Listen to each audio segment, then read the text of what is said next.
accreditation with ILEAP for the Illinois Chiefs is state level accreditation. It's essentially the best practices for the state, but it also, it's not national accreditation, but it does encompass federal law. So there's no owner's manual that comes with the police department. Your owner's manual is your policies. So what we endeavor to do is make those policies align with some best practices that's out there, like an industry standard. The example I give people is if you had $10 million to invest, would you pick a firm with just a good reputation, or would you pick a firm to invest that money that had not only a good reputation, but they were verified by third party as being the best investment vehicle, and they continually improve themselves through best practice and standards? That is a great idea. And the other question I have is, what are some of the benefits of accreditation? Can you go into more of the benefits and the need for it, and maybe how this would benefit mayors and cities and villages, and how that could really help them with that? Sure. So when you have a police department that's holding their own feet to the fire and doing everything the best way possible with the best standards and practices, it's going to reduce your risk, it's going to reduce your liability.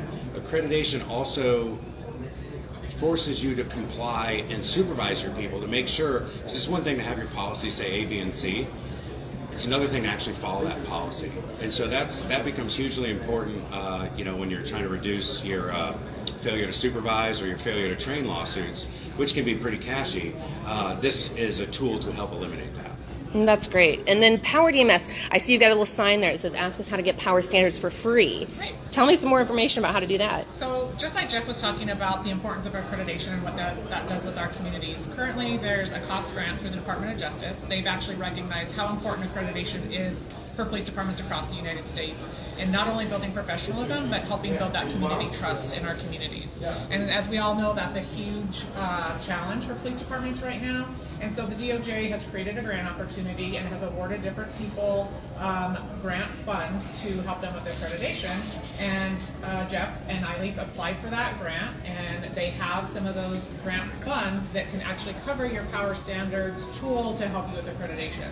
And so it's been a really great partnership and mechanism for that. I always tell people, accreditation is great. It's kind of like having a gym membership. Doesn't mean you're in shape. So the more tools that you have to kind of help you in the gym, and Power Standards is one of those. It provides the framework and kind of like your workout plan. It helps you map out your standards, helps you build those files, and it's a great way to stay organized and be really efficient in your accreditation process. And that brings up another thing. What are some of the costs involved with getting accredited? I know we've talked about the costs and about some help, but what are the actual costs? Sure. So the actual costs with ILEAP Tier 1 accreditation, which is 69 standards, is $400 per year. And then Power Standards, depending on the size of your agency, is either $550 or $650 per year.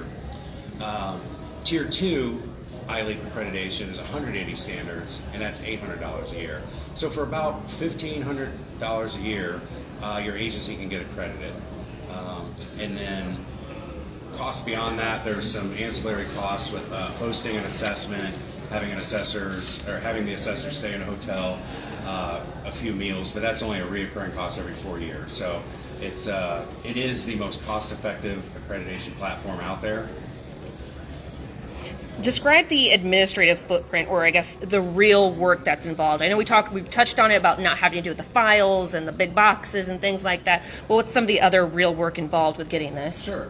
So what I like to call the administrative footprint, or that real work, comes down to your accreditation manager or your accreditation team aligning your policy with the standard.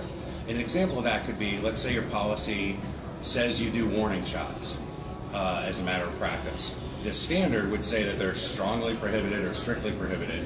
So what you would need to do is align that and take that strictly prohibited language and incorporate that into your policy, which can be difficult if you're on some sort of handwritten policy, or if you've got a policy management tool like PowerDMS, you can have a side-by-side comparison from the old policy to the new updated policy, and that incorporates that into your standards and into your policies. So what are some really great opportunities that come with the ILEAP grant? So if you're a small or rural agency, as defined by the Department of Justice, which is any population under 150,000. So that's actually what I would consider, most of us would consider large or small to medium-sized agencies in Illinois. But you would qualify for the grant. So what the grant would do is if you attend the Accreditation Manager Certification, either at the IPAC conference in April or later at the Expo in August 23, and then I'll also host other Accreditation Manager Certification courses later on. But if you attend that and then apply under the grant, you will be able to have your upfront costs reimbursed once you get accredited. So your department might be out the $200 or so for the training, the $1,500 for the upfront cost, but you'll get that $1,500 back. And what I think is really important is that that reimbursement goes towards any sort of cost that you could incur, whether it's accreditation or otherwise. And are there any other incentives out there for ILEAP accreditation? Yes. So your risk management pools like IML, ICRMT, they will offer sometimes scholarships. So they can front sometimes 50 to 100% of the ILEAP cost. So maybe you're pursuing Tier 2, so that $800 might be reimbursed by not only your risk management pool, but also if you were under the grant with ILEAP, you could get that reimbursed as well. Now, has PowerDMS always been a part of the ILEAP accreditation program? The process, has that been from the beginning, or did you guys get on a few years ago? How did that work?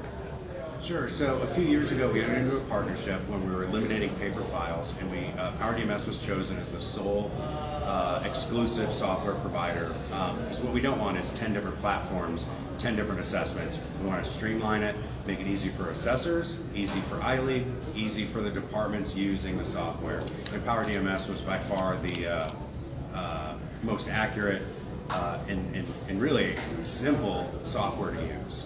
Yeah, I would say it's really user friendly, and it allows your agency to kind of engulf itself in that culture of compliance, because it allows you to share the tasks and not make it so that your accreditation isn't just based on, is it not on one person's shoulder, but it allows them to really see how it affects your agency, and again helps you connect with your community and help build that trust and professionalism. And so I think that's always another benefit of accreditation, is just that pride that you have in the community or in your department.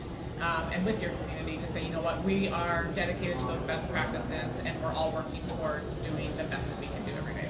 So one final question, just kind of to show how the ILEAP process has grown over the last few years since its inception, how many people are a part of it, and what are you looking to do in the future? Sure. So we're at 57 agencies now, and just 10 years ago we had 12. We have 3 more in the hopper. We'll be at 60 agencies in no time. We're looking to get 25 more agencies looped in with this grant where the agency can get reimbursed. So really in probably 3 years, I hope to be at 100 agencies. And what also is on the horizon, what's in the recent past, with the DOJ grant, we were able to add an ILEAP coordinator. So I was the first coordinator. Now I oversee the grant growth, and then Joel Gibbons, retired from Rockford, is our ILEAP coordinator. So he's kind of taken on the existing agencies, and I'm taking on some of the new agencies, and so it's just growing and growing. Sounds like it has a bright future, and we need to get some more people involved, especially with the grant going on, to help them with the payment process and things like that. Is there anything else you guys would like to add, either from ILEAP or PowerDMS, about the ILEAP process and accreditation? I just think that we both want to make sure that it's accessible to all agencies, no matter what size, and our platform, as well as ILEAP, is committed to being able to serve agencies of all sizes, and again, be there to support you through the process and make it attainable for everybody. Yeah, I definitely think that accessibility to even small agencies with a dozen officers. I have a way to get you accredited, and so you can share that administrative bulletproof vest and reduce liability, make things safer for officers, safer for supervision, safer for the cities. And how do they get a hold of you if they're interested in the ILEAP process? So I can be reached easily through email at ileapstaff@gmail.com. You can also go to the Illinois Chiefs webpage. We have the application online. It's a few questions. You check a box. It comes to me. I reach out to you. We get you hooked up, and we can go from there.